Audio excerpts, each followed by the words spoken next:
Podcastirmãos.com.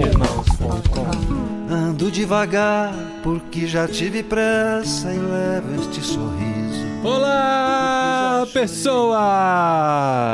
Podcastirmãos.com de número 548 entrando no ar. Eu sou o Paulinho, estou aqui com a Adriana, que vai falar sobre o tema bem na semana em que vai ficar mais velha. Olha, gente, eu vou adquirir a sabedoria do universo, a vida e tudo mais. Vou fazer 42 anos, olha só. E eu sou a Adriana e eu estou aqui com o Rafael Pijama, que aceitou gravar programa com esses dois idosos aqui. Alegria e privilégio poder revê-los, poder estar junto ainda que distantes. Distantes um pouco mais perto, né, Rafa? Sim, distantes próximos. Estamos quase no mesmo fuso horário, né? Quase. É a vantagem, né? Porque tá tão difícil, cara, gravar podcast com o pessoal no Brasil. Ninguém quer acordar às 6 horas da manhã pra gravar com a gente. Ninguém, né, amor? É verdade. E o Rafa tá em Portugal, né? Passando uma temporada aqui, servindo a igreja em Portugal. Nós estamos aqui na Espanha e chamamos ele pra conversar com a gente, porque recentemente ele lançou no Loop. Daqui a pouco a gente vai explicar o que é o Loop. O curso sobre o envelhecimento, sobre etarismo, né? A última volta, resgatando o sentido da velhice e uma cultura de descarte. A gente falou, como não falar sobre isso, né? Aqui, nesse podcast, nesse ministério que nós estamos completando agora, Rafa, em abril, 25 anos de Irmãos.com. Então, Você os tem nossos noção? ouvintes é o público-alvo. Muito bom, bodas de prata.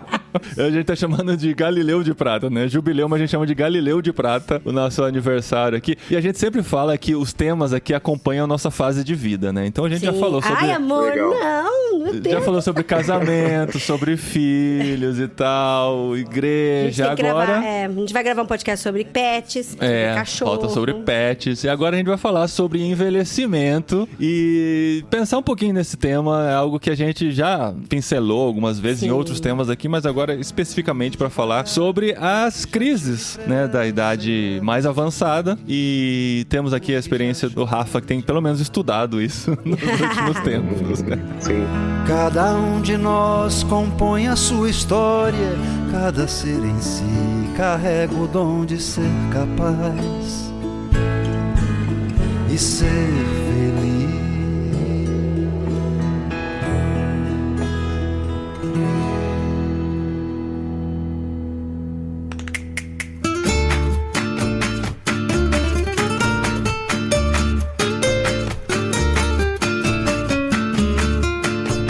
Legal, Rafa, a gente poder conversar depois de tanto tempo que a gente não se via. Tava lembrando aqui, a última vez que a gente se encontrou foi em 2018, cara. A gente... Nem tinha cabelo branco, e né? foi engraçado, Rafa. Não sei se você lembra, mas a gente tava lá na casa da Thaís e do Ivan, lá em Goiânia, né? Uhum. E tava começando a nascer no nosso coração a ideia de missões fora do Brasil. Era algo que ainda não tava muito amadurecido. 2018? 2018, sim, Nossa, 2018. acho que era só no seu coração, no meu ainda não tinha, não, porque já tinha saído a cidadania italiana. Ah, é verdade. Já tinha saído a cidadania italiana. Não era nem amadurecendo, tava começando a nascer uma possibilidade. Agora que eu tenho a cidadania italiana, por que não, né? A gente nem é tão idoso assim, né? E já dá pra fazer algumas aventuras ainda, né? E a gente conversou e você também tinha a ideia de Portugal, né? Nascendo no seu coração. Olha só, os dois tomando cafezinho em Goiânia. Tomando café, conversando, assim. Depois disso já aconteceu tanta coisa, né? Sim. Naquele ano foi a primeira vez que eu fui à Espanha também. Ah, é? Foi exatamente em 2018. Poxa, que legal, cara. E estamos aqui, além mar, né? Do outro lado do Oceano Atlântico, conversando um pouquinho. E é engraçado, a gente fala sobre ficar mais velho, né? A pessoa mais velha. A gente tá aprendendo a não usar esse termo aqui na Espanha. Verdade. Porque pra eles é um xingamento, assim, muito sabe? Você é mais falar. velho que eu. Ou, né? Nossa, tá. Quem é mais velho de vocês né? dois? A palavra viejo aqui, eles falam assim, viejo é pra objetos, né? Pra roupa, né? O que fica velho é roupa, né? Tanto que eles usam a expressão aqui maior. É maior. E se você é mais velho, é o mais bizarro você utilizar a palavra mas maior, né? O mas maior. Em Portugal não faz sentido. E assim, a gente tá no continente em que a idade avançada é uma realidade, né? A gente sai na rua, na Espanha e Portugal, a gente vê que uma grande parte da população está acima dos 60 anos. E a gente também vê a energia desses idosos, idosos, né? Que é muito curioso. A gente é apaixonada por eles, né, amor? É tão bonitinho. É muito legal você passar nos bares da vida, assim, na rua, e você vê um grupo de 3 senhorinhas tomando o seu vinhozinho, conversando, dando risada e tal. Muito bem arrumadas, é muito... Às vezes elas vão levantar pra sair, pega um andadorzinho, né?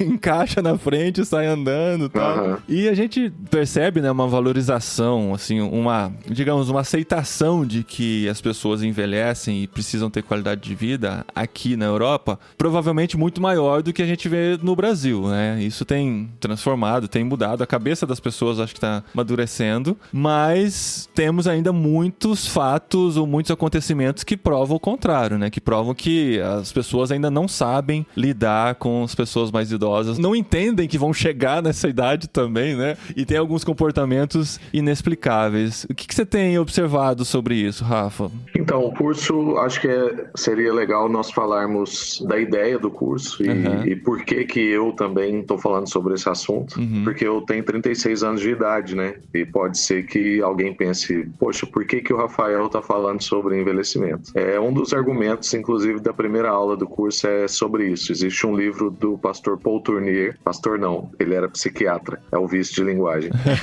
Mas é um livro lançado pela Ultimato e aí a gente já enquadra no recorte. Tá certo. Mas era um psiquiatra suíço, escreveu um livro chamado É Preciso Saber Envelhecer. E no livro do Paul Tournier, inclusive, ele defende a ideia de que a partir dos 35 anos é a melhor idade para você pensar sobre o seu envelhecimento. Olha só. E é exatamente pelo fato de que nós decidimos pensar sobre o envelhecimento só quando ele chega, é que nós muitas vezes vivemos um mau envelhecimento, vamos dizer assim. E isso se torna uma ruptura muito forte na nossa vida. Você pega uma pessoa de extrema capacidade produtiva, de vida ativa, agitada, cheia de compromissos e não faz nenhum processo de desaceleração. Você simplesmente faz uma ruptura. Então, de um dia onde a pessoa tem uma agenda cheia e é importante para a sociedade, ela passa para um outro dia, que é o dia seguinte, onde ela tem uma agenda totalmente esvaziada e ela já não é tão importante para a sociedade assim, porque, como é o subtítulo do curso, nós vivemos uma sociedade de descarte, ou seja, se você não é extremamente produtivo e não traz algum valor para alguma empresa ou para o Estado, então você praticamente não existe. É quase a lógica da rede social, né? Que a lógica da rede social é posto, logo existe. Então, se você não posta, você não existe. E a realidade do envelhecimento vai chegando muito próximo disso, né? Isso também tem muito a ver com a forma como a gente é caracterizado como pessoa. Exatamente. Quando alguém perguntar, quem é você? Ah, eu sou a Adriana, eu sou missionária, sou farmacêutica, tipo, é aquilo que eu faço que define quem eu sou. E quando a pessoa deixa de fazer aquilo, ela meio que perde a sua definição de vida, né? É que a nossa identidade está construída em cima das nossas capacidades e dos nossos afazeres, né? Só que depois nós percebemos que somos muito mais do que isso, mas estamos numa sociedade que não consegue muitas vezes enxergar isso. Então nós precisamos começar a trabalhar antes o entendimento disso, do valor da pessoa, a sua verdadeira identidade e entender a pessoa nas suas diferentes fases. Mas é a mesma pessoa. Inclusive um dos temas de aula é esse, mesma pessoa, fases diferentes. Então não é que ela agora é outra pessoa ou foi descaracterizada, porque essa é uma outra tentação nossa, é tratar a pessoa mais velha ou idosa como um número ou talvez até com infantilização, que é um dos grandes problemas da velhice. Enfim, não como a mesma pessoa, só que agora numa fase diferente. E eu chego nesse curso também porque convivo com o pastor Paulo Borges Jr., que vocês também conhecem, que já passou dos 60 e começou a falar muito dessa pauta e me apresentou também uma irmã chamada Monize, que é uma juíza responsável pela vara do idoso em Brasília, e a partir daí eu comecei a ter contato com informações que antes eu não tinha, dados muito importantes. Um deles, por exemplo, diz que em 2050 o nosso país, né, o Brasil, vai ter 60% da população idosa, ou seja, nós vamos sair de um país predominantemente jovem para um país predominantemente idoso nos próximos 20 e poucos anos. Uma inversão total da pirâmide, né? E seremos nós esses, né? Nós estaremos exatamente daqui 20? Daqui 20 e poucos anos seremos todos nós. Seremos nós. Eu já mandei um vídeo pro Paulinho que eu mostrei pra ele como que eu quero ser daqui 20 anos. Dançando Twister, né? Eu preciso aprender a dançar pra começo de história. Você tem 20 anos aí, amor, pra aprender. Tem 20 anos pra fazer aquilo. Pra gente entender, assim, a gravidade do que nós estamos falando, né? Por mais que a gente brinque com isso e estamos falando que vamos ser nós e que nós queremos chegar numa velhice que ainda tenha, né, traços de energia, né? Quando nós estamos falando dessa coisa de dançar e tal, é disso que nós estamos falando. A gravidade do dado estatístico em relação ao Brasil é que nós não temos histórico de envelhecimento. Então, ao contrário do continente europeu, onde nós estamos vivendo agora, já é um país que tem idosos há muito tempo, porque são países muito mais velhos do que o Brasil não tem essa realidade. Nós não vemos o idoso na rua, nós não vemos o idoso na TV. Como caixa de supermercado, né? Para uma criança e um adolescente, é quase como se o idoso não existisse. É no máximo o seu avô e a sua avó. Foi chocante quando a gente foi para os Estados Unidos a primeira vez, a gente viu a quantidade de idosos trabalhando no mercado e tal, no caixa. E eu tentava lembrar, nossa, eu nunca vi isso no Brasil. É sério, eu ficava com dó. Porque a senhorinha pegava aquele monte de moeda assim na mão, aí ela vai com a mãozinha trêmula, assim, separando as moedinhas pra gente dar. E eu quase querendo arrancar da mão dela e fazer, sabe? Aí a Adri comentava assim, nossa, que dó colocando os idosos pra trabalhar nessa idade, né? Aí a pessoa que já morava nos Estados Unidos há um tempo falou pra mim, não é dó nada, isso é uma valorização do idoso, né? Exatamente. Eu falei, nossa, é verdade, nunca tinha pensado nisso. Ela falou, não, dó não, pra eles é super legal, entra na rotina, eles são valorizados e tal. Eu falei, olha... Tem uma carga horária menor e tal, é muito interessante, né? Esse é um dos nossos grandes desafios no nosso país, mas como o Paulinho já disse, essa pauta é uma pauta do mundo todo. O mundo está ficando mais velho, principalmente o Ocidente, porque existe uma redução drástica na taxa de natalidade, porque cresce o egoísmo e o individualismo. Vivemos numa cultura que se endeusou, né? Então somos todos egocentristas, somos todos materialistas. Filho, para nós, entra na característica de custo e não de herança, descendência,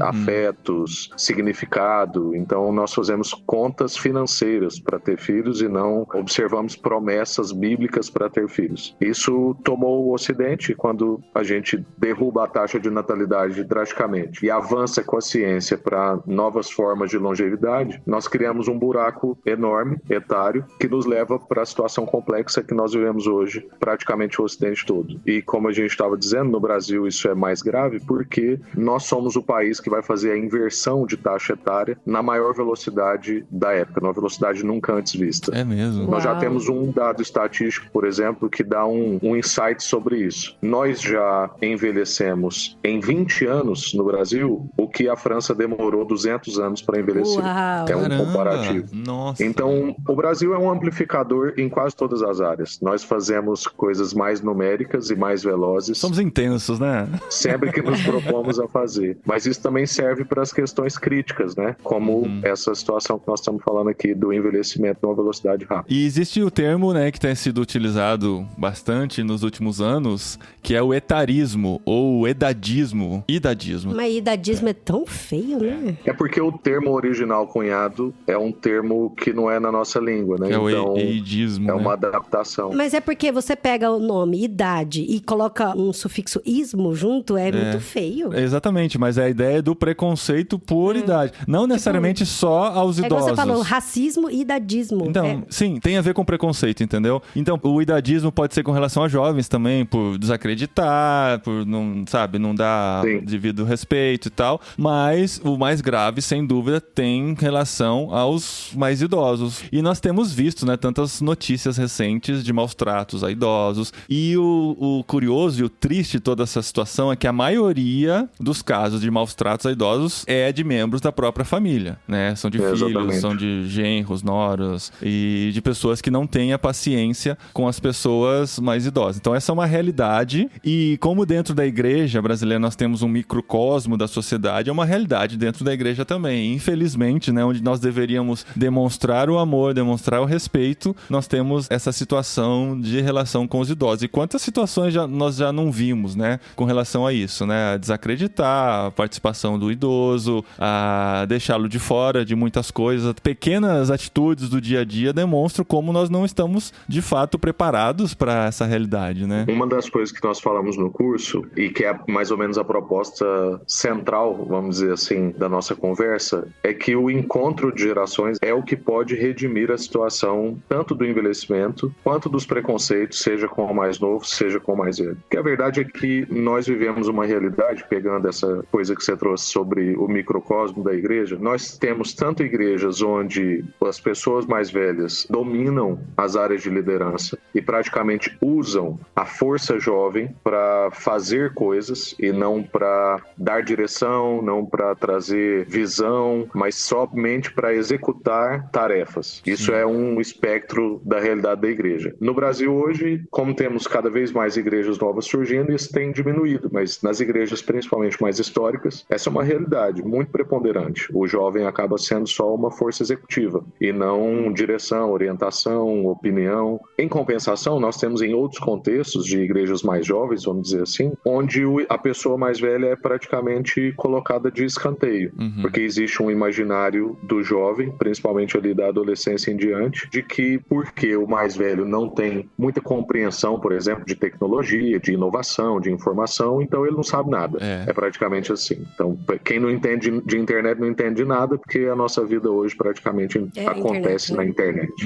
Então, nós temos dois extremos, e nós escrevemos sobre isso no livro Igreja Sinfônica, lançado pela Mundo Cristão. Eu escrevi o primeiro capítulo e fala exatamente sobre essa questão. E a proposta é justamente, então, o encontro das gerações. Isso não é uma coisa da nossa cabeça, é porque o Senhor criou essa dinâmica, de forma em que nem o jovem viva isoladamente, nem o idoso viva isoladamente. Então, o encontro de gerações redime. Tem, por exemplo, uma situação que é muito interessante perceber no Antigo Testamento, é que pessoas que tinham problemas com os seus pais, Deus não resolveu o problema deles enviando novos pais. Deus resolveu o problema deles enviando filhos. Então, quando nós vemos a situação de Jacó, por exemplo, Deus não envia para ele um outro pai. Deus envia para ele filhos, para ele então descobrir como é ser pai. E no encontro das gerações, todos são transformados, os filhos e os pais. Então nós precisamos perceber e aprender que existe uma intencionalidade de Deus no encontro de gerações. É o caso, por exemplo, também de Moisés, Josué e Caleb. Quem entra na Terra Prometida não é Moisés, mas são os mais novos que foram formados no encontro de gerações. Outra coisa muito interessante de perceber, o povo de Deus andou no deserto por muitos anos. E aí a pergunta que surge, pensando em etarismo, pensando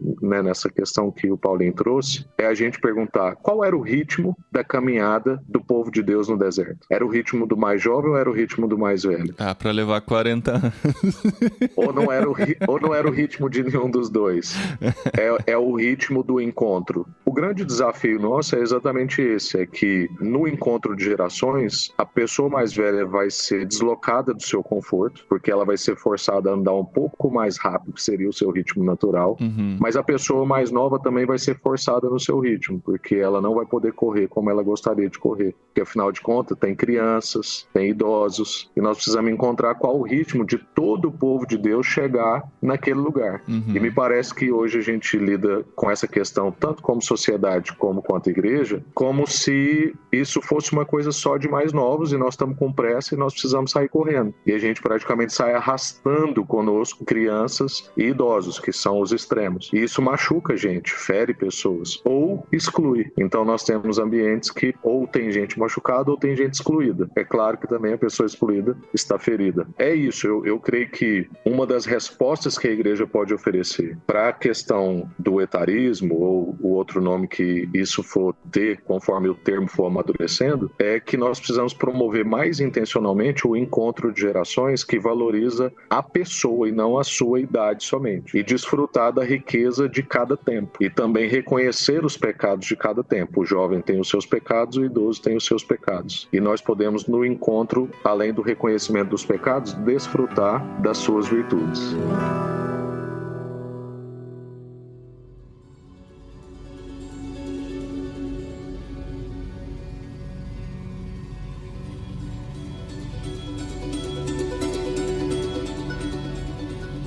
eu tô pensando assim na base mesmo de que tipo de preconceito. Porque às vezes o ouvinte tá ouvindo a gente falando assim, mas será que tem mesmo? Sempre tem essas pessoas que pensam, né? Mas será que tem mesmo preconceito com relação a idoso? Será que a gente só não tá deixando ele quietinho no lugar dele, descansando, desfrutando do seu descanso? Será que a gente, assim, nós três não estamos exagerando em fazer um programa inteiro dedicado a um preconceito que idosos sofrem, sendo que, será que sofre mesmo, sabe? Então eu queria, assim, que você falasse um pouco sobre a experiência que você tem e o que você encontrou durante a sua caminhada com relação a esses preconceitos, pra gente falar pro pessoal que realmente existe, sim, né? Pra tirar um pouco a venda dos olhos e enxergar o seu lado, assim, o que tá acontecendo. Olha, tem uma matéria que saiu recentemente aqui em Portugal, que diz que mais de 44.500 idosos vivem sozinhos ou isolados em Portugal. Uma outra matéria diz, idosos sozinhos, eles falam, preciso de ouvir uma voz, já não digo nem receber aquele abraço. Tá mendigando uma voz.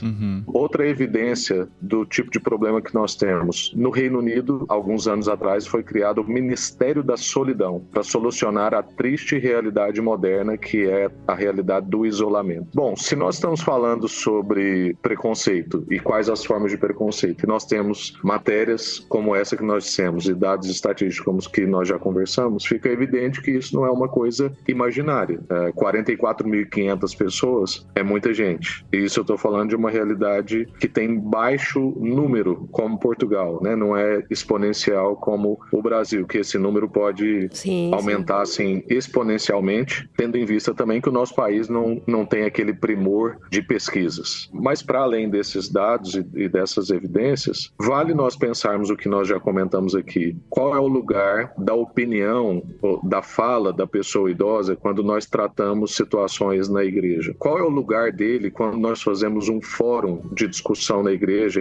Ele está numa cadeira, ele representa uma parte da igreja, porque não é nem representa uma parte etária, é porque ele é uma parte da igreja, assim como na sociedade ele é uma parte da sociedade. E qual é o lugar da sabedoria? Porque aí é outra questão que surge para nós, é que quando nós estamos menosprezando o velho, nós estamos deixando-o silencioso, nós estamos também abandonando a sabedoria, que é um traço da nossa geração. Então a nossa geração lida com velocidade, rapidez, logo superficialidade, as nossas relações estão cada vez mais triviais. Existem pesquisas que dizem que a maior parte do nosso tempo é investido em relações oficiais, ou seja, relações de trabalho ou relações de consumo, e não relações que vão durar praticamente a nossa vida inteira, como relação de cônjuge, relação de filho, relação de amigo. Então, quando nós pegamos todas essas estatísticas, isso vai dizendo para nós onde é que está o nosso valor e onde estão também as nossas esperanças. Numa sociedade que então valoriza velocidade, praticidade, informação, e nós temos uma pessoa que tem um ritmo mais lento, não domina todas as informações, não domina as ferramentas, exatamente, e não tem mais uma capacidade produtiva quanto ela tinha antes, qual é o lugar dessa pessoa na sociedade? Só a dificuldade de responder essa pergunta já diz que a situação do preconceito e do isolamento é real para nós. Cara, eu aprendo agora aquele momento que a gente fica com vergonha e depois pede pro marido tirar do podcast. Mas eu aprendo muito com ficção na minha vida, sabe? E ouvindo você falar assim, me vem em mente duas coisas, assim, que recentemente eu tive contato. Mas uma é Senhor dos Anéis, porque no Senhor dos Anéis a gente tem o grupo dos entes, que são as árvores mais antigas e tal. Inclusive, o ente mais famoso é o Barbárvore. Pra você que tá ouvindo o podcast e não tem noção do que é isso, o Barbárvore é uma árvore muito antiga, que é muito sábia e ficava numa floresta, e aí o pessoal que tava vivendo a aventura do Anel encontrou, esbarrou com ele. E ele é tudo isso, ele é lento, ele é muito sábio, ele demora muito pra formar uma frase, pra tomar alguma atitude, mas cara, quando ele toma uma atitude, o negócio é assim, certeiro, é afinadíssimo. E dois hobbits, os hobbits mais agitados, que tinha mais essa aceleração, que mais era assim, característicos de jovem, eles até colocaram assim em dúvida se valeria a pena parar pra ouvir o Ent ou não, sabe? Mas eles resolveram parar pra ouvir, até porque eles estavam correndo risco de vida, e eles dois falaram, cara, como foi bom a gente ter ouvido o Ent, sabe? Como valeu a pena a gente ter se desacelerado pra seguir o conselho do mais velho. E uma outra série também que eu vi, que assim, é um pouco delicada de indicar, mas pra mim mexeu muito comigo, é a Grace Frank. É uma uma série do Netflix que fala sobre duas mulheres, que uma é a Jane Fonda, a outra é a Lily Tomlin. Elas têm por volta de 80 anos e, assim, uma é dona de uma empresa de cosmético e as filhas tiram ela, porque ela já tá mais velha, e assumem a empresa de cosmético e, assim, não ouve mais a mãe. A mãe não faz parte do conselho, não faz parte de mais nada. E as duas, de 80 anos, elas criam um produto baseado nas necessidades que elas tinham. E todo mundo desacreditava o produto que elas criavam, porque, assim, elas são mais velhas, elas têm essas ideias, não sabem lidar com marketing. É muito engraçado, as duas de 80 anos tentando fazer marketing, tentando ganhar espaço no mercado de trabalho, onde é tudo muito tecnológico e elas fazendo maquetezinha e tal. Mas, por exemplo, o produto que elas criaram chama Rise Up, é um vaso sanitário que te levanta, porque a hora que você senta no vaso sanitário para utilizar, o idoso tem dificuldade de levantar. E aí, você só se apertar um botãozinho, é uma maquininha que te levanta para você sair do vaso sanitário. É um negócio muito genial. E aí, quando eu tava vendo a série, quase toda vez que terminava assim... E tem muita coisa, a série é muito louca. É comédia, é uma história de comédia. É, tem 20 minutinhos cada um, mas é uma loucura. Mas fala muito sobre a valorização do idoso, porque são... A maior parte do elenco, né, amor? São 4 atores renomados, assim, do cinema. Tem o que, Martin assim, Sheen, né? Que você pensaria que não tem muito mais a oferecer, né? Já estão muito idosos. E fazem uma série completa como essa, com essas histórias, levantando essas questões. E aí, toda vez que terminava a série, eu falava, caramba, que da hora. Como eles são vivos, né? Com essa idade, com 80 anos. E muitas vezes eu me peguei, assim, fazendo um etarismo mesmo na minha mente, sabe? De que, no fundo, a gente é um pouco assim mesmo. Por isso que a gente tem até um pouco de medo de envelhecer, né? E aí, toda vez que eu via a série, eu falava, cara, que legal saber que a gente pode fazer tudo isso com 80 anos. Eu sei que é ficção, eu sei que é série, mas, assim, mostrava um monte de coisa. Elas sentiam dor no corpo, tomavam um monte de remédio, tudo aquilo. Mas por trás disso ainda tem as atrizes que são idosas, entregando um trabalho tão incrível como foi essa série, né? Sensacional. Sim, não eram jovens maquiados de idosos. Eram idosos trabalhando, fazendo a série. E a Jane Fonda, principalmente, assim, ela tem mais de 80 anos e ela tem uma energia absurda na série, assim, sabe? E ela quer fazer um monte de coisa. E, ao mesmo tempo, ela tem um espaço de tempo dela de descanso, E ela enxerga seus limites, né? Exato. Ela enxerga os seus limites. Porque não é aquela coisa ilusória, assim, vai fazer como o jovem faz. Não, ela tem os seus limites, mas quer fazer... Não, elas fizeram uma viagem de carro pro México, ela falou, eu vou, mas tem que parar toda hora. Porque sabe que eu tenho que fazer xixi toda hora. E vão, sabe? E é muito legal. E é importante isso que você falou, Rafa, de que a pessoa que envelhece é a mesma pessoa, né? Não é de uma hora pra outra que ela se torna outra pessoa. Não é de uma hora pra outra que ela passa a gostar de dominó, bocha e de ficar na praça, né? Não são todos os idosos que vão fazer isso. E às vezes a gente pensa como igreja, o que a gente pode fazer pra oferecer pros idosos não ficarem sozinhos e tal, com a maior boa vontade e tal, mas acabam fazendo coisas generalizadas, né? Todos os idosos vão gostar de fazer isso, vamos chamar eles aqui para uma noite de dança, né? Pra fazer uma dança de salão, ou pra fazer artesanato com as senhoras e tal, pra jogar buraco. Eles vão manter a sua individualidade, vão ter suas vontades próprias e tal, então é importante pensar individualmente nessas pessoas. A gente monta um clube de RPG, amor, ó, de Star Wars, Senhor dos Anéis. É exatamente por isso que eu defendo a teoria e a ideia do curso, inclusive, de que o encontro de gerações é a melhor coisa que nós podemos fazer. Porque no encontro de gerações, nós podemos, inclusive, descobrir o que pode ser feito de maneira exclusiva, vamos dizer assim, para a pessoa idosa. E até se ela quer isso, porque pode ser que ela não quer isso. Pode ser que ela realmente quer se envolver com as gerações anteriores. Então, não é um curso sobre idade e ponto. É um curso sobre idade à luz do Evangelho e como que o Evangelho responde a essas questões. Então, por isso que é importante resgatar o valor da pessoa e entender como que a Bíblia trabalha a questão do envelhecimento. Então, quando nós olhamos tanto para o sábio em Provérbios, mas também olhamos para alguns dos salmos, nós vamos ver que o empenho do salmista quando ele está mais velho é justamente que ele consiga passar para as gerações mais novas a companhia que Deus tem sido para ele até aquele momento da sua fase da vida. Ele pede, tem salmos que ele pede, ele fala assim, Senhor, me ajude a proclamar para as próximas gerações da sua fidelidade, da sua bondade, do seu compromisso com a minha vida. Então, nós precisamos promover o encontro de gerações, porque provavelmente no encontro de gerações nós vamos descobrir que talvez não precisamos pensar em tantas coisas exclusivas. Podemos até ter algumas coisas exclusivas, mas não necessariamente, né? Uma das coisas também que acho que é importante dizer dentro dentro ainda dessa pauta que eu vejo que para vocês é muito importante, que é essa questão do preconceito e pensar formas como nós muitas vezes podemos estar fazendo isso. Uma forma que é uma das mais recorrentes é a infantilização do idoso, que é exatamente uma das formas de excluir que ele é a mesma pessoa numa fase diferente. Então, por exemplo, é natural na família que os filhos comecem a tomar decisão pela pessoa idosa depois de uma determinada idade. E isso não é uma coisa boa, porque isso é tratar o idoso como uma criança. Ele não é uma criança, ele tem uma história, inclusive uma história maior do que a minha, que estou tomando decisões por eles. Então, muito provavelmente, por mais difícil que isso seja para os filhos, o idoso prefere permanecer no lugar onde ele mora do que ir morar com seus filhos. É claro que aqui vai envolver uma questão objetiva, pragmática, de rotina, de tempo. Mas eu não posso tomar essa decisão de forma unilateral. Justamente porque o idoso não é uma criança, ele tem condição de compreender. Então eu preciso conversar com ele e explicar todas as complexidades que envolvem a minha família, a minha rotina e tal, que pode justificar ele vir morar comigo, ou ele morar num determinado lugar, tirar a pessoa da sua casa. Mas as estatísticas dizem também que remover a pessoa idosa da casa em que ele sempre viveu é uma queda emocional para ele muito grande. Muitos idosos entram em depressão, perdem muito da vontade de viver. Então, a gente precisa colocar na balança que tipo de perca nós queremos ter. Porque pode ser, é claro que nós vamos ter um tipo de perca para ter outro tipo de ganho. Mas, quando a decisão é unilateral e eu trato a pessoa idosa como uma criança, tomando todas as decisões por ela, ou, por exemplo, usando termos do diminutivo, né?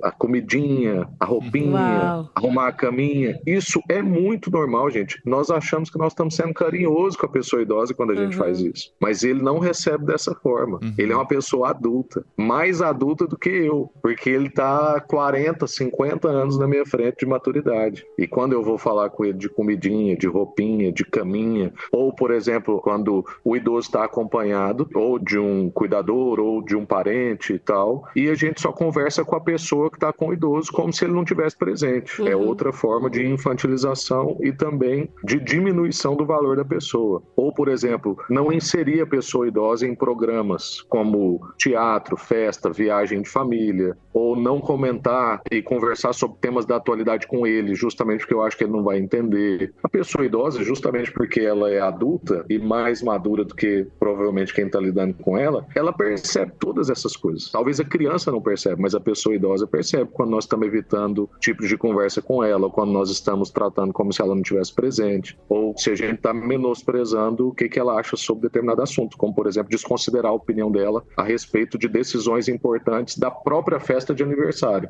Uau! Quantas vezes eu já vi pessoas que vão fazer uma festa de aniversário para a pessoa mais velha e não consulta ela a respeito do que ela quer, os convidados e tal. Tudo isso é muito comum e muitas vezes nós não fazemos isso por mal, mas é mal. Então nós precisamos tomar consciência, e por isso a importância dessa conversa, para que nós então possamos lidar com isso de uma maneira mais digna, né? E poder avançar nessa agenda a partir da igreja, mas em direção à sociedade. Sabe uma coisa que me preocupa? É também o outro lado do idoso se achar que ele também não pode, sabe? Exatamente. Porque eu já conversei com alguns idosos e eles entendem de que eles já chegaram... Tudo que eu podia aprender, tudo que eu podia fazer, eu já fiz.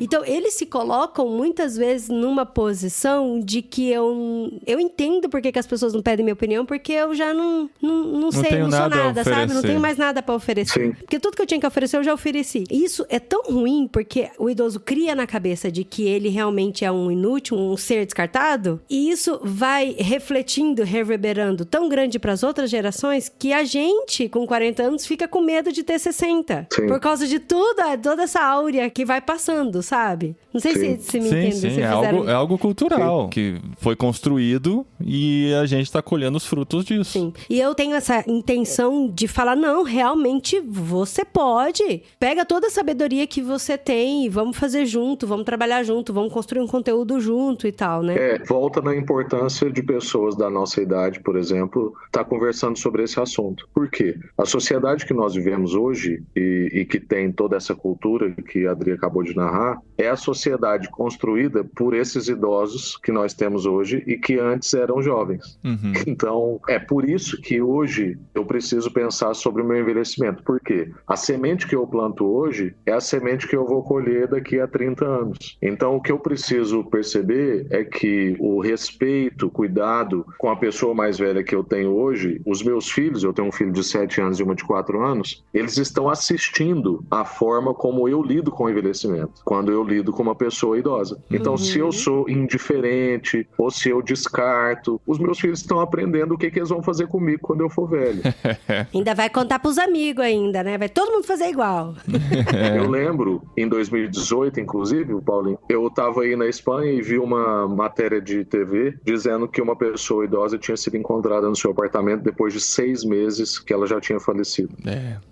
E eu fiquei muito chocado. Acho que foi visível no meu rosto. E aí a pessoa que era daí falou assim, olha, Rafael, infelizmente isso aqui não é uma exceção. Não. Isso acontece. A gente já viu outros casos disso. Casos, assim.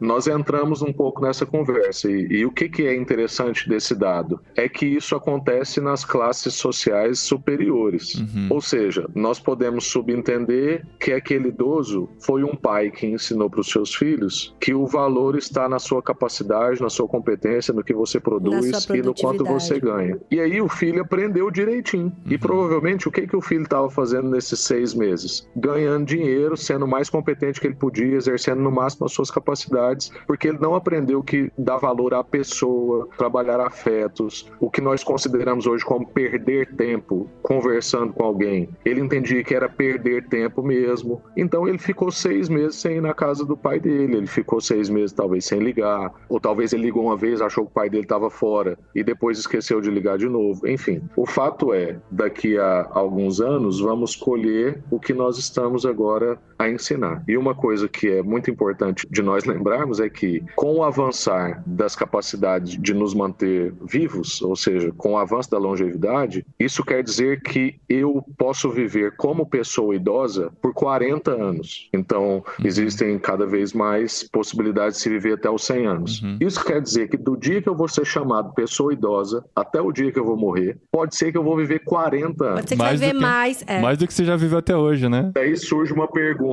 A pergunta é, eu estou preparado para viver por 40 anos como velho, vamos dizer assim? Então, o que eu estou fazendo hoje para viver durante 40 anos como pessoa idosa? Porque a maioria do jovem, principalmente, ele pensa que o velho é final de vida. Sim. Então, é muito... via de regra, ele acha que a vida idosa dele vai durar 5 anos, 10 anos. Ele não para fazer uma conta de que a semente que ele está plantando hoje, ele vai colher depois durante 30, 40 anos.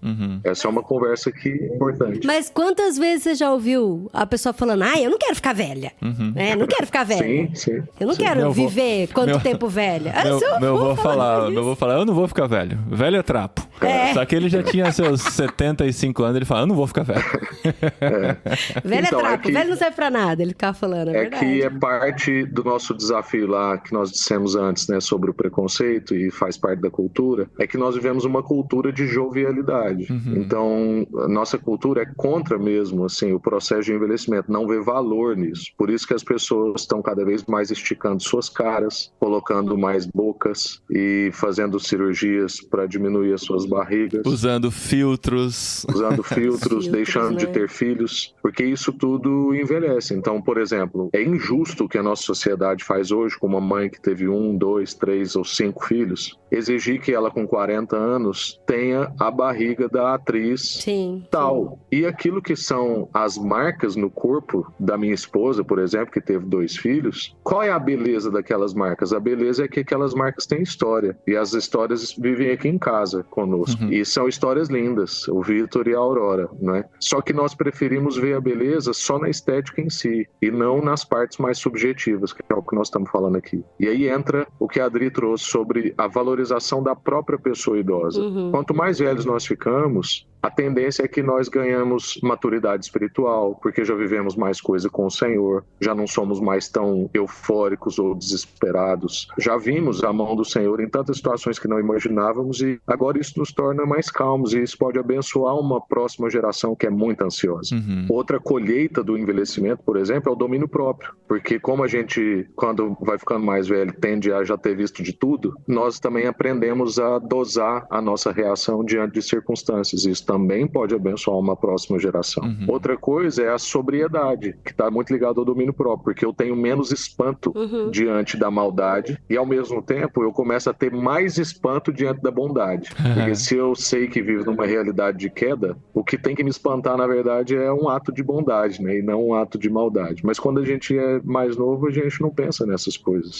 Nós podemos avançar em sabedoria, nós podemos conquistar harmonia conjugal com o envelhecimento, a gente pode crescer em fé, justamente porque já viveu muitas coisas com o Senhor. E nós podemos agora desenvolver novas amizades com muito mais qualidade. O Paul Tournier também vai dizer isso. Ele já escreve o seu livro O Idoso, né? E ele vai dizer assim, que ele via na própria vida que muitas das amizades mais importantes ou relevantes que ele tinha na vida tinham sido cultivadas a partir da sua velhice. Olha aí, amor. Indo em contraponto que a gente escuta por aí a vida inteira. Pois. E por que ele entendia isso? Porque quando a gente é mais novo, nós tendemos a ser mais superficiais e triviais. Quando nós somos mais velhos, a gente não quer perder tempo. Então nós tendemos a ser mais profundos e mais intencionais naquilo que nós estamos fazendo. E isso, então, é fruto de maturidade. Quem acha que já viveu de tudo, já fez de tudo, pelo contrário. Existem números estatísticos, e o Paul Tournier vai trazer isso lá também no livro, que diz que muitas amizades muito profundas são feitas a partir do seu processo de envelhecimento. Então existem muitas colheitas do envelhecimento, né, para trazer uma ressonância com o que a Adri trouxe, né, sobre essa coisa da subvalorização, às vezes, da própria pessoa idosa em relação à sua vida, seu chamado, né, e tal.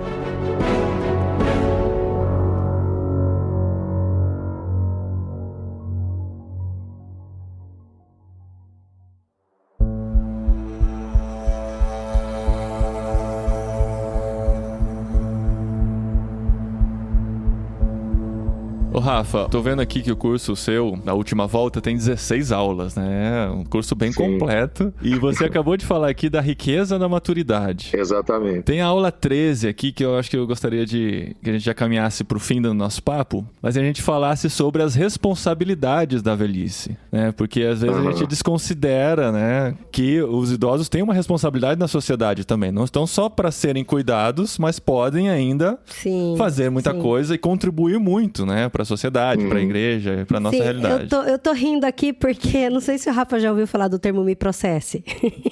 Me processe. Porque a gente fala, esse aí já tá na idade do me processe. Que assim, ele fala de tudo que tá na cabeça e assim, e me processa, porque até quando saiu o resultado do processo eu já morri mesmo, sabe?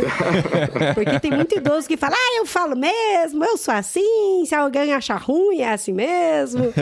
Eu acho que a gente tem que também desmistificar isso aqui no programa, né? Não é bem por aí. Bom, tem um lado bom e um lado ruim dessa coisa que a Adri falou, né, do me processe. O lado bom é que quando nós somos mais jovens, nós nos importamos muito com o que as pessoas pensam de nós. E quando nós somos mais velhos, a ideia é que a gente vá resolvendo essa crise de aceitação e de identidade e a gente vá se importando menos com o que o outro acha de nós, mais conscientes de quem nós somos e passamos a dizer as coisas sem esse medo de como vão me avaliar, o que vão pensar de mim. Esse é o lado bom.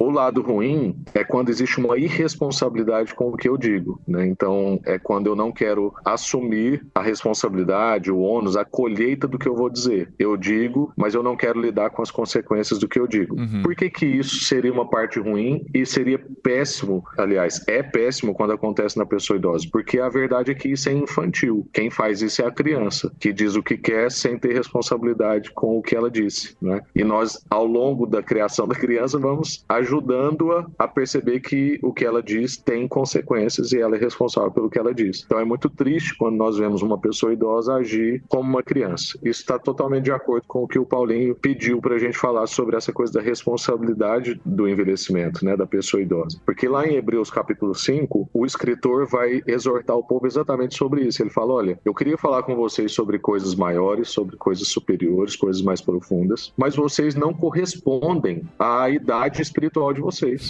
Vocês já caminham no evangelho há um tanto de tempo e até agora eu tenho que ficar lidando com vocês como crianças. Umas picuinhas aí, né? Então, o que o autor de Hebreus está criticando é que nós, com o avançar da idade, temos que também avançar em responsabilidades, em assumir compromissos, em profundidade. Então, parte da responsabilidade da velhice é avançar em maturidade espiritual. Nós não podemos ficar a vida toda num estágio da vida cristã. Quantas vezes eu já encontrei com pessoas mais velhas que afirmam o que a Adri já disse. Eu já vivi tudo no Senhor, eu não tenho mais coisa nova para viver. Isso contradiz as Escrituras. Por quê? A Bíblia diz em Joel, né, que os velhos teriam sonhos e também o salmista diz que daria fruto ainda na velhice. Então nós precisamos entender que na dinâmica do reino de Deus não existe aposentadoria. Eu posso aposentar da minha atividade profissional na sociedade, mas no reino de Deus eu trabalho até o fim da minha vida. Tem um livro que eu recomendo também do Billy Graham, que chama, agora estou confundindo com o do Jay Packer. O do Jay Packer chama Completando a Carreira com Fé, mas o do Billy Graham também é alguma coisa sobre completar a carreira. E ele vai dizer que conforme ele ia envelhecendo, ele ia mudando as formas como ele servia no reino, mas ele continuava servindo. E uma das últimas coisas que a degradação física, né, a degradação humana pode tirar de nós é a nossa capacidade de orar. Então, depois que acabar tudo das nossas capacidades físicas, a gente ainda pode interceder por missões, interceder pelos netos, interceder pelos filhos, orar pela igreja, ser procurado por uma situação que exige sabedoria. Um pastor, por exemplo, mais novo, como é o meu caso, posso procurar um senhor de 75 anos que já lidou com a igreja por 40 anos e falar assim, olha, eu estou vendo uma situação, o senhor já viveu essa situação, como é que o senhor lidou, escorreu bem? Então, existe responsabilidade. O mais velho, ele tem responsabilidade com a sua igreja local, ele tem responsabilidade de dar fruto até a sua velhice para ele ser coerente, né, com o texto bíblico. E então ele precisa mesmo se envolver com isso, né? Ele precisa entender que, apesar da deterioração do corpo, ele ainda tem outras condições de atuar responsavelmente no reino de Deus. E, gente, vamos respeitar os limites do corpo, né? Por exemplo, a pessoa mais velha, a gente vai fazer uma reforma aqui na igreja, vem você mais velho, porque você tem sabedoria, você pode opinar, não vai subir na escada pra não cair, ir pro lugar alto, tem que respeitar, porque às vezes, não, eu tô falando sério, porque às vezes tem gente que é idoso e quer se provar, e não, eu posso fazer isso, eu vou fazer, eu vou subir no mais alto, eu vou subir no telhado, porque eu sempre dei conta, e eu sou dessas também, sabe? Eu tô falando pra mim mesmo, assim, sabe? De, Adriana, você não precisa subir na árvore mais, né? Pra provar pros seus filhos que você consegue. E é isso, a gente respeitar, né, também essas limitações do corpo, porque a gente sempre pode fazer alguma coisa. Meu avô dava trabalho nisso, viu? Ele trabalhou a vida inteira com frutas e tal, aí tinha mais de 80 anos, a gente chegava na casa dele, ele tava lá em cima em cima da escada. Do pé de manga lá, sabe? Falei, nossa. Temos que respeitar nossos limites, né? E nós que estamos caminhando pro envelhecimento, já estamos envelhecendo, né? Desde que nascemos, na verdade, a gente tem que se preocupar com isso também, né? Se preocupar com a saúde, se preocupar com coisas que a gente pode fazer desde já pra chegar melhor nessa idade, né? E não ter vergonha de utilizar de elementos, assim, pra nos ajudar. Por exemplo, aqui, o Paulinho já falou dos andadores, bengala, dos óculos. Outro dia eu tô rindo, amor, desculpa. Eu não devia rir. O que, Dri? Não, é que passou Tá vendo? Eu tenho que amadurecer também. Passou dos 40, você começa a ter uns problemas de visão que você não tinha. É normal, é biológico isso. Porque o Paulinho, gente, dá dó. Ele pega o óculos, aí ele vai ler uma coisa, ou ele tira o óculos, ele afasta o braço, ele põe pra frente, põe pra trás. E é engraçado, é bonitinho. Porque assim, eu tenho miopia, que é pra longe. Então, eu preciso do óculos pra enxergar longe. Só que, depois dos 40, começa a ter aquela coisa da dificuldade de enxergar de perto, né? Sim. E com óculos de miopia, isso agrava ainda mais. Então, Mas pra mim é uma confusão, porque eu vou mostrar um negócio pra ele, eu nunca sei onde eu vou pôr, Se a Adri chega com o celular pra mim, eu tenho que tirar o óculos pra enxergar o que tá no celular, porque o óculos é pra longe, sabe? Então começa a ter aí essas ele tem coisas. outro óculos pra ler, aí vai. Só que assim, ele não tem vergonha, e não tem que ter mesmo sinais vergonha. do envelhecimento. E assim, existem óculos que servem pra todas as distâncias, mas é um absurdo, né? E a cada 2 anos você teria que trocar, porque vai aumentando o grau. Eu falei, não, eu vou lidando com isso enquanto eu posso. Sim, né? sim. E até bobeirinhas, assim, por exemplo, aqui todo mundo tem uma sacola com rodinha, que é tipo um carrinho. Aquele carrinho de feira. Carrinho de feira, Mas que todo mundo tem. Aí eu falei pro Paulo, eu não vou comprar, porque isso pra mim é uma assinatura de que eu não consigo levar a sacola no braço. E, cara, é bobeira. É bobeira. E assim, eu gravando esse programa aí, eu tô vendo que é mais bobeira ainda, sabe? Vai comprar o carrinho E aqui tem os abanico. Como que é abanico em português mesmo? Leque. Aí aqui tem os leque. Aí, tipo, as senhorinhas no verão, todas elas abrem o leque, tipo, mó chique assim, e estão se abanando. E aí eu falo, não, porque eu não vou usar meu leque, porque isso é sinal que eu tô ficando mais velha e tal, né? E é bobeira, de novo, é bobeira. Então eu queria até agradecer aqui, né? Não, trazer até, esse programa até pra trazer a luz, né? A coisa da bengala, né? No Brasil tem muito esse preconceito, né? A pessoa tá usando bengala e tal. Ih, já tá usando bengala! É uma ferramenta pra ajudar a andar melhor, né? Se você precisa, usa. É melhor do que ficar caindo pela casa, caindo pela rua, claro. né? Sim, Existe uma ferramenta pra isso. E aqui eles não têm vergonha, não, cara. Então, eu tenho uma foto que eu postei no meu Instagram. É linda essa assim que a gente chegou aqui, eu achei tão poética, assim. Tem eles chamam de passeio, assim, um calçadão, né? Com as árvores em volta, um lugar muito bonito aqui na nossa cidade. Bonito. E a gente tava passeando lá e eu vi, assim, 3 senhores bem idosos com a cabecinha branca, os 3 lado a lado, com seu terninho, passeando na praça, e os 3 com uma bengala. E conversando, dando risada. Eu consegui fazer uma foto, assim, muito bonita, com o passeio e os 3 andando. Eu falei assim, meta de envelhecimento, né? Tá com os amigos andando na praça e não deixa de sair, não deixa de fazer alguma coisa, né? Isso é muito inspirador. Nós precisamos trabalhar nisso, assim, principalmente no Brasil, né? De dar autonomia para a pessoa mais velha, porque isso tá dentro do que nós conversamos aqui, de uma das facetas do preconceito, que é a infantilização do idoso. Justamente porque nós temos essa mentalidade de infantilizá-lo, nós também temos um comportamento protecionista com a pessoa idosa. Então nós começamos a querer privá-la de tudo que é tarefa de casa, então a gente não quer mais que ela sobe escada, a gente vai no supermercado, quer poupá-la de ir ao mercado, de lavar louça, enfim. Só que com isso nós vamos tornando a pessoa idosa ainda mais sedentária, né? Então acaba que a nossa visão infantil do idoso nos torna protecionistas da pessoa idosa, o que torna ela ainda mais debilitada do que ela deveria se tornar. Eu tenho um pai que já está agora na fase idosa, meu pai está com 65, e ele veio nos visitar aqui em Portugal, e uma das coisas que deixava meu pai mais chocado era o volume de pessoas idosas no mercado, na rua, a passeio, no shopping. Mas um choque bom, não foi? Sim, porque no Brasil nós não vemos isso, né? Tanto porque ainda é um número menor, quanto também por essa visão protecionista, nós queremos mantê-los dentro de casa. Só que isso não faz bem para eles, isso faz mal. Sim. Eu lembrei do meu sogro também. A gente recebeu a visita do meu sogro e da minha sogra, e eu lembro certinho, meu sogro falou assim, nossa, como eu me senti jovem na Espanha. Porque eles saem na rua pra passear e tem um monte de idoso mesmo, um monte. E eles estão tomando a cervejinha dele, dando risada. Cara, isso é legal. E eles fazem compra, eles fazem tudo sozinho assim. E parar na praça pra dar risada, pra conversar e passear e tal. E o seu pai falou isso, ele, nossa, eu me senti muito jovem aqui na Espanha. Ele e a sua mãe. E eles fazem de tudo, assim. Eles não têm limitação, né? Eles vão no mercado, limpam casa, passeiam e caminham pra caramba. Minha sogra faz hidroginástica, tipo, participou de campeonato de hidroginástica e ganhou, sabe? Eu canso muito antes dela cansar, pra você ter ideia.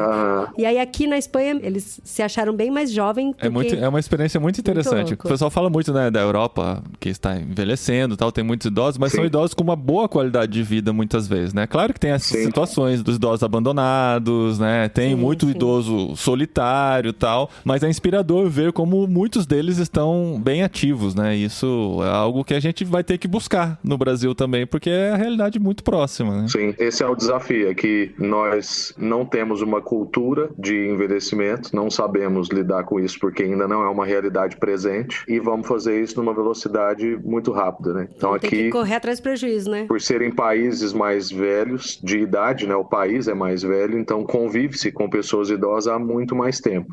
Existe inclusive inclusive, muita diferença na interpretação da pessoa idosa no continente europeu, porque como eles são mais volumosos, tem que observá-los dentro dos seus quadros socioeconômicos, culturais, né? Então, realmente, existe muita diferença. Eu fiquei indignada. Olha, tá aí indignação. Quando a gente foi para os Estados Unidos a primeira vez, e aqui também na Espanha, que não tem fila preferencial para idoso. Não tem. Exatamente. Eu falei, como não tem? E eu tava grávida quando a gente tava nos Estados Unidos. Não tinha fila preferencial pra grávida e nem pra idoso, nem estacionamento especial. Eu falei, não, gente, agora que eu tô grávida, eu quero usufruir do meu direito, não posso. E aí a nossa amiga lá dos Estados Unidos, ela falou, Adriana, se tivesse fila preferencial pra idoso, a gente tava ferrado. Porque... Exatamente. E é a mesma coisa aqui na Espanha, né, amor? Aqui tem pra pessoa grávida, mas pra idoso realmente também não tem. Não sei. Aí não sei o que é o bom, o que é o... No Brasil é muito útil, né? Agora, não sei se aqui seria bom ou seria uma desvalorização, uma valorização, enfim. Cada um faz o seu. Mas agora com essa virada da pirâmide aí, se tiver fila preferencial para idoso nos supermercados ainda, vamos ter que aumentar os caixas. Não, mas o que acontece aqui muito na educação, se vem um idoso na fila, você deixa passar, né? Então, existem... Aqui isso é muito comum. Ou às vezes eles falam o contrário, não, vai você na frente. Eu tenho o dia todo para ficar aqui na fila, sabe? Então vai depender, né, de cada um deles. Bonitinho. Eu queria aproveitar esses últimos minutos aqui para você falar sobre o Loop, né? Que é a ferramenta do Invisible College. O Pedro Dutti e o Kaique já estiveram aqui com a gente em 2021, que a gente gravou sobre uma maneira diferente de pensar teologia, e a gente apresentou o Invisible College. E agora tem a novidade do Loop. Loop é L-O-O-P. Né? Exatamente. Que é uma assinatura de cursos do Invisible College. Você assina, paga uma anuidade e tem todo esse conteúdo aí. Cara, legal, porque a igreja tem que se preparar e... Nossa, que legal. Agora que eu tô... Não, que eu tô gravando podcast, tô descobrindo tudo agora também. Porque o Paulinho tava falando com a Rafa. Não, porque a gente falou assim, durante todo o programa, de que a gente tem que se preparar pra essa virada da pirâmide. E a igreja, sobretudo, tem que se preparar mais ainda pra dar esse apoio, né? E aí saber que tem o conteúdo aí do curso. Fala aí, tem online, tem que estar no dia, na hora, na sala de aula, como que funciona? Foi muito bacana, inclusive, que eu participei de um fórum, acho que foi anteontem, e foi assim, tipo o encerramento do tempo do curso, né? Ele já tinha sido lançado há algum tempo, deu tempo das pessoas fazerem o curso, e o fórum era justamente para as pessoas trazerem feedback, perguntas, e nós interagimos um pouco. E duas pessoas que estavam ali no fórum falaram assim, Rafael, na minha opinião, esse curso tinha que passar na EBD, né, na Escola Bíblica Dominical. Que legal. Olha aí. Foi muito bom, assim, eu achei, fiquei honrado. É o mesmo insight que eu tive, ó.